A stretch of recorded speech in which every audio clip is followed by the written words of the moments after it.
57.549 solicitudes de información. Hoy es un día muy interesante porque vamos a hablar sobre las experiencias de Aprende en Casa dentro de la Secretaría de Educación Pública. Lo que la pandemia provocó hacia afuera de la Secretaría fue el aprendizaje a distancia, pero hacia adentro de la Secretaría pues tuvo que venir una reconversión de nuestra forma de trabajar, de nuestra forma de concebir el aprendizaje de las niñas y los niños, y por ello he invitado a la directora de Evaluación y Distribución en la Dirección General de Materiales Educativos, Raquel Bernabé Ramos. Gracias por estar con nosotros, Raquel. A la directora de área en la Dirección General de Desarrollo de Gestión Educativa, Leticia Díaz Barriga Pérez. Leticia, gracias por estar con nosotros.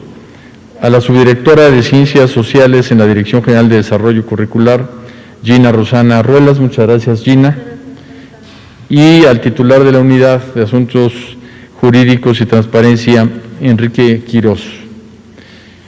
Vamos a presentar algunas de las preguntas que hemos recogido precisamente dentro de nuestras redes y teléfonos. La primera nos la hace Denise Lozano. Dice, ¿cuál será la labor de los maestros con los alumnos que verán las clases en televisión? Yo quisiera comentar en primer lugar que hemos recomendado a todos los estados de la República, y lo haremos aquí en la Ciudad de México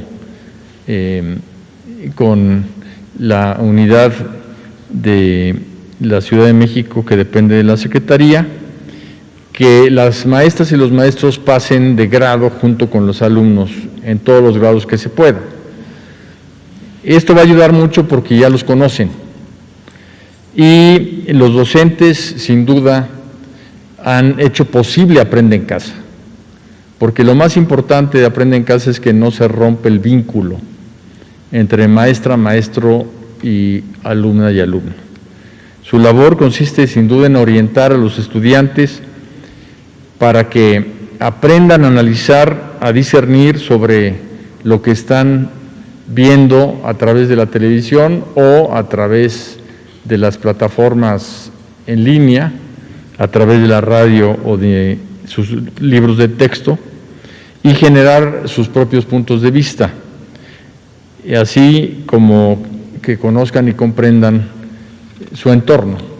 Una de las cosas importantes, incluso lo vimos en la exposición de CONAFE, es que las maestras y los maestros se comunican de muy diversas formas, pero fundamentalmente telefónicamente con sus alumnos para poder orientarlos durante todo este tiempo. Lo que es cierto, además, y quiero repetirlo, es que sin las maestras y los maestros no tendríamos Aprende en Casa. Son insustituibles, necesitamos de ellos, pero tenemos la pues muy grata experiencia de que su compromiso con la educación va mucho más allá de lo que imaginamos. Otra segunda pregunta la hace Noemí, es que si habrá posibilidad de que puedan apoyar a los padres de familia disminuyendo el precio de las inscripciones y reinscripciones. Yo le quisiera pedir a Enrique Quirós que responda, por favor, esta pregunta.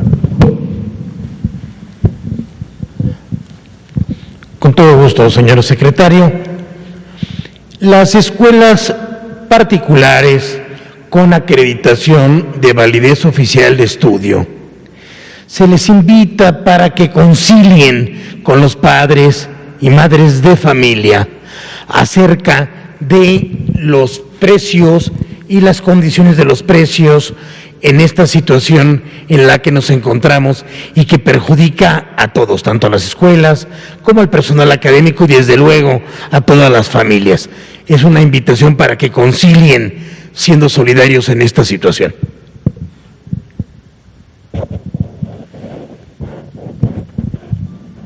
El licenciado Quirós habla de invitación porque la Secretaría no tiene ninguna atribución sobre, llamémoslo así, el arreglo que hay entre particulares y escuelas privadas desde el punto de vista mercantil, e incluso cuando hay controversias, más que acudir a la Secretaría de Educación Pública, se tiene que acudir a Profeco.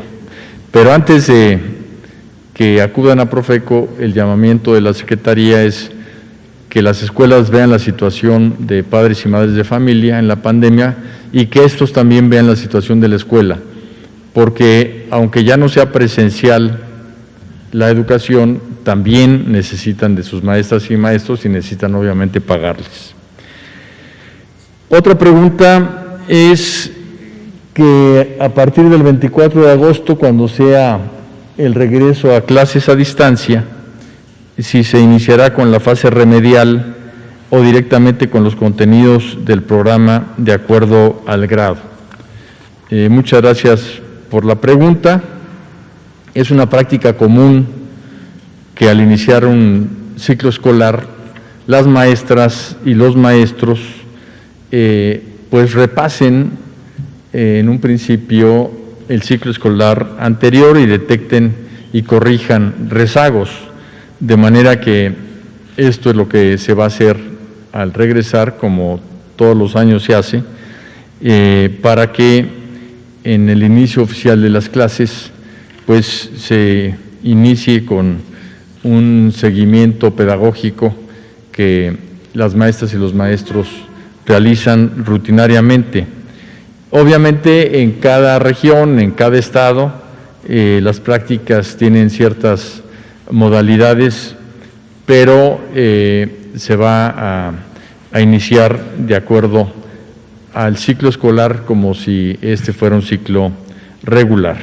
Y para hablar de esta experiencia, de la experiencia de cómo traducir la educación a distancia en la Secretaría a las prácticas normales que se llevan a cabo con la educación presencial, yo quisiera escuchar la experiencia de la maestra Raquel Bernabé, por favor. Gracias. Buenas tardes a todos y a todas.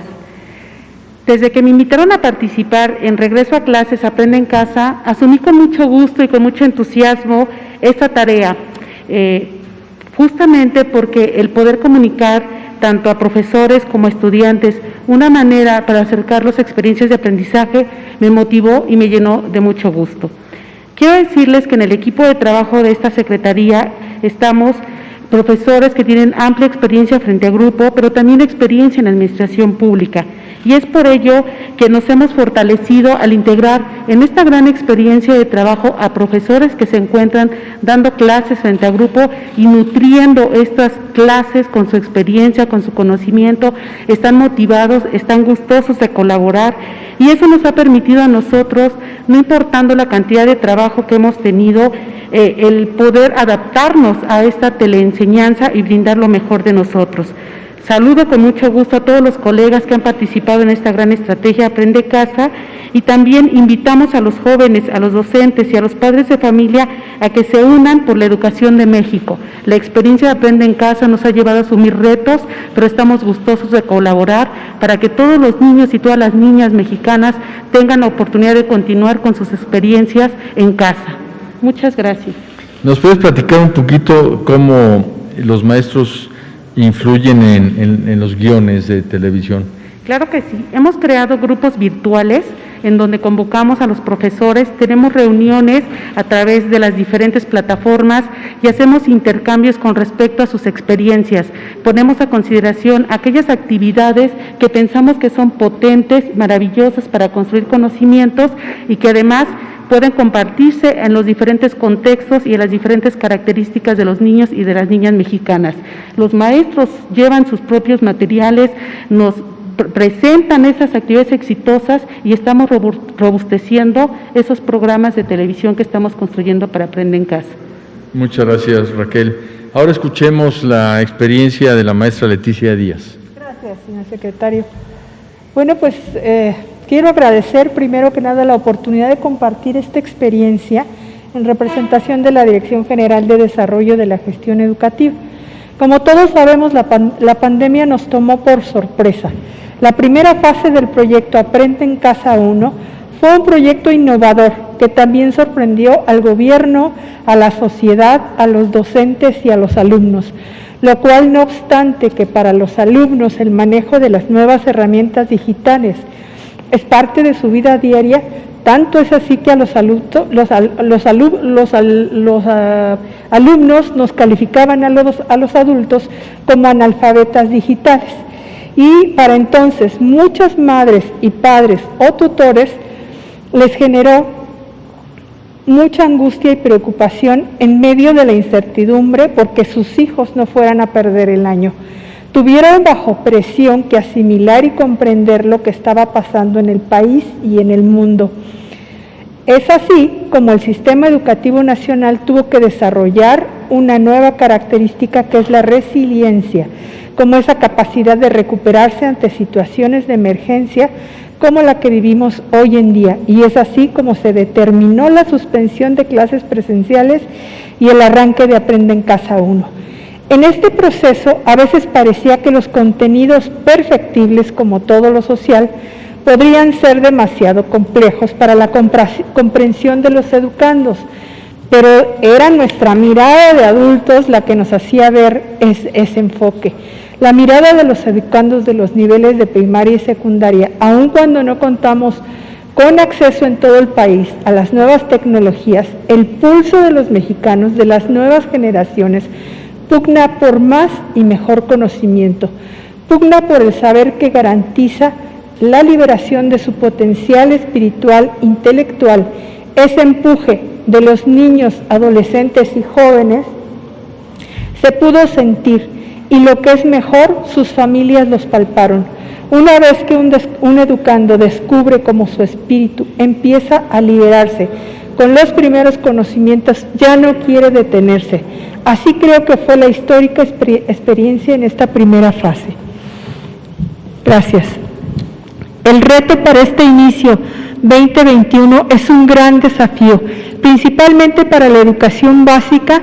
Las grandes dimensiones del tipo educativo representan un alcance de gran parte de la población del país. Si contamos además de los alumnos, a sus padres, madres o tutores, quienes también se ven afectados por las decisiones del sector, estamos llegando casi a 75 millones de mexicanos. Ya nadie nos detiene. El reto y el desafío está en Aprende en Casa 2, pues ahora ya no nos es desconocido qué es una videoconferencia, qué es un webinar, entre otros.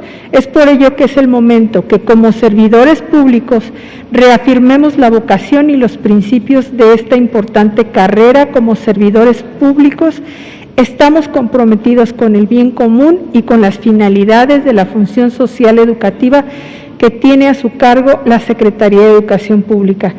Señor secretario, tenga usted la seguridad de que los que integramos la Dirección General de Desarrollo de la Gestión Educativa y en general de la Secretaría, estamos comprometidos con estos principios del servicio público y que reafirmamos nuestro compromiso por contribuir a sacar adelante este gran reto que se Aprende en Casa 2, lo cual se puede asegurar cuando se amalgaman ingredientes como son la excelencia y el liderazgo del subsecretario Marcos Bucio, así como de la dedicación y compromiso de la maestra Marlene Mendoza.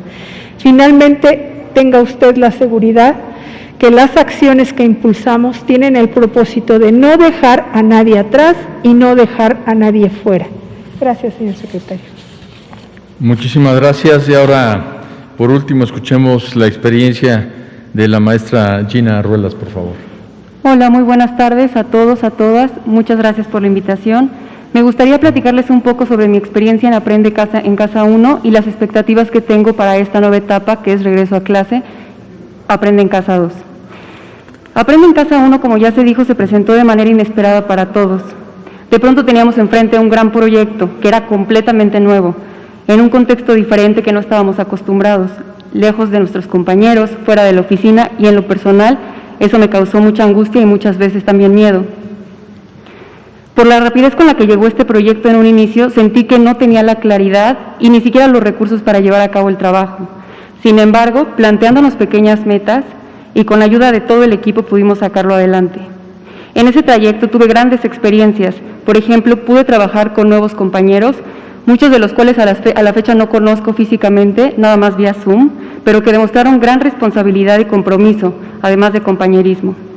Tuve la oportunidad también de reflexionar y ponerme en el lugar de los profesores y de los alumnos, de reinventar mi labor utilizando la tecnología y la creatividad, pero sobre todo tuve la oportunidad de reforzar mi quehacer como funcionaria pública y servirle a la gente y a mi país. Y aunque en ese momento fue muy difícil, ahora veo con gusto que aunque todo trabajo es perfectible, Aprende en Casa fue un gran paso y todo ese esfuerzo valió la pena, porque los niños, las niñas y los adolescentes tuvieron la oportunidad de seguir con sus estudios y concluir el ciclo escolar. Considero que esta experiencia me dejó muchos aprendizajes a nivel profesional, personal e incluso como ciudadana, que en este momento me van a servir para hacer autocrítica y sentar el precedente ante el reto que se nos presenta ahora con regreso a clases para mejorar y enriquecer Aprende en Casa 2.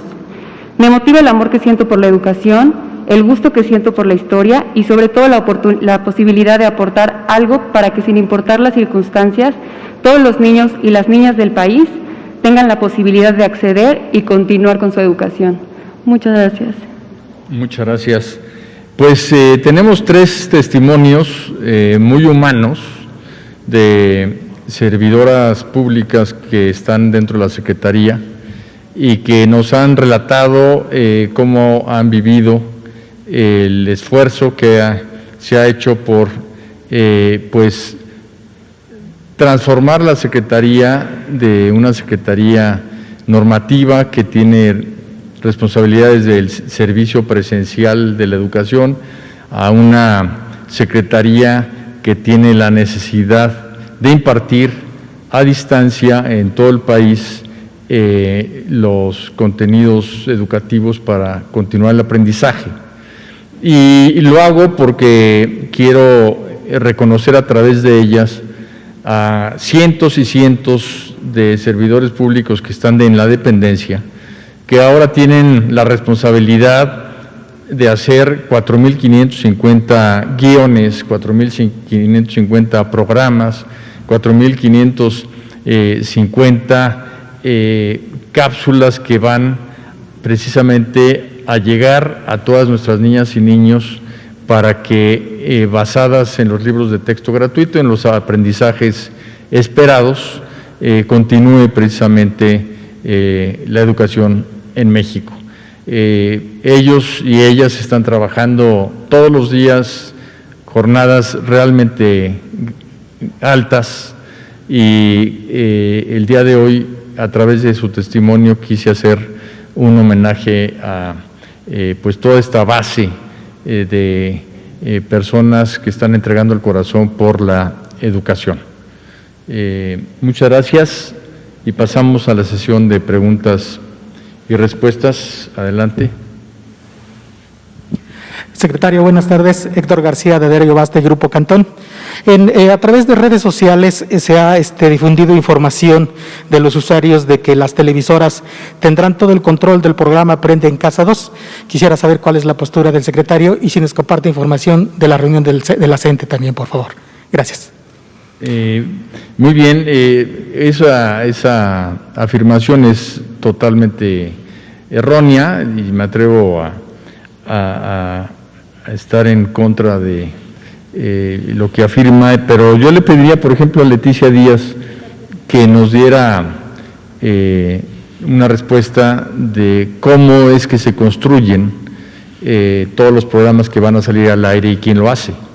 Gracias, cómo no.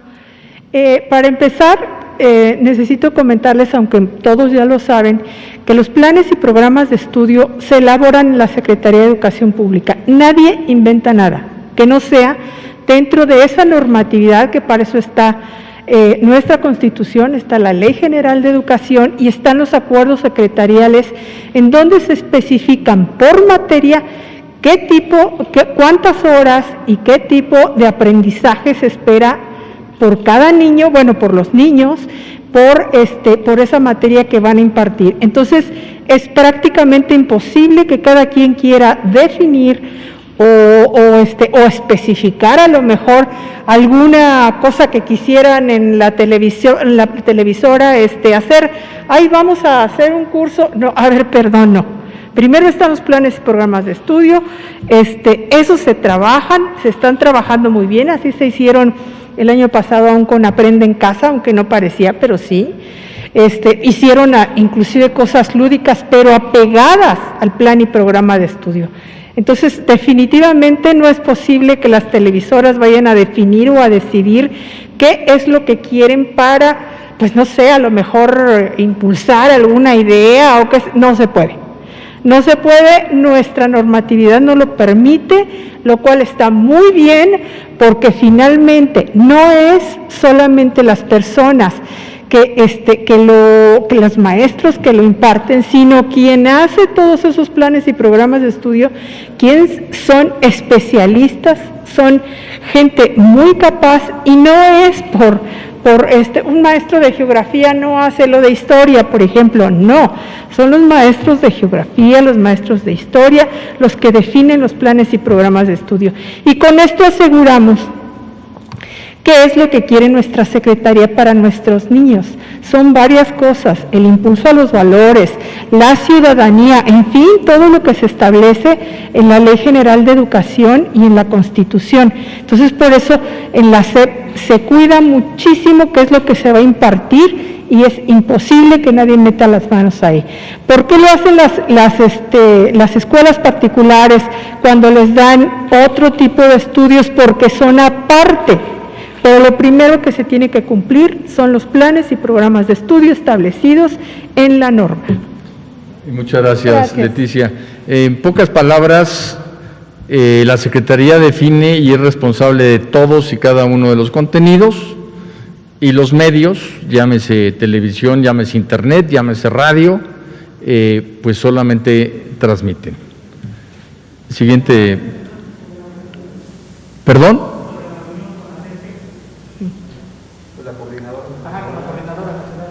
¿Cuál fue la pregunta? Si tenía información que nos compartiera sobre la reunión con los maestros de la SEP.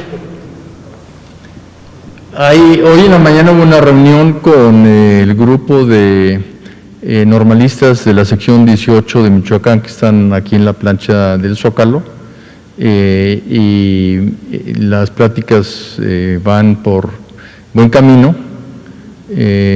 Estamos viendo cuáles son sus reclamos y cuáles se pueden atender siempre en el marco de la ley y cuáles no. Sí. Gracias. Sí, buenas tardes, secretario. Juan Carlos Machorro, de AM de Querétaro.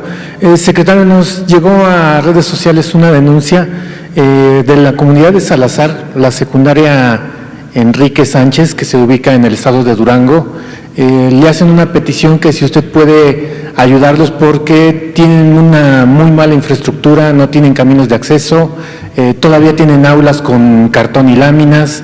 El personal mencionan que la anterior reforma educativa pues les ha frenado el que tengan seguridad laboral, y buscan tener el apoyo tanto de usted como de las autoridades educativas del estado de Durango, y bueno, pues que se mejore la atención, porque están notando que está llegando más afluencia de estudiantes de comunidades vulnerables, y pues tanto buscan crecer, pero que la instalación pues sea adecuada para estos jóvenes que buscan terminar su educación básica. Quisiéramos saber su opinión al respecto.